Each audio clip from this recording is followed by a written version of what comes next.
yozilganlarga yuboriladigan ish qurollari o'zi nimalardan iborat bo'lishi haqida.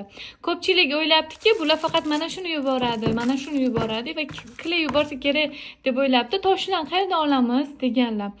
Qizlarjonlar, biz endi sim ham, obodok ham, tosh, ana shu ma'lum miqdorda pul ajratganmiz. O'sha pulga yetgunigacha narsalar olib, sizlarga yuboramiz bepulga sovg'a qilib. Bu yerda pistolet kley yo'q, chunki u topiladi. O'zlaringiz bemalol hamma joydan ham topsalaringiz bo'ladi.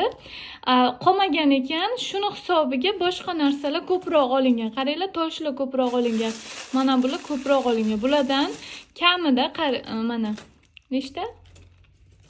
5 ta obodok chiqadi shu joyda o'zidan. 5 ta obodok yasaysizlar, tasavvur qilinglar, diademali yasaysizlar, shuncha ish quroli. Va mana bu ish qurollarini hayotingizda bir marta olasiz, uni ham biz sizlarga sovg'a qilib yuboramiz. Faqat hozir kursimizga yozilganlarga sovg'alar kelyapti. Bu ham o'sha sovg'alardan bittasi.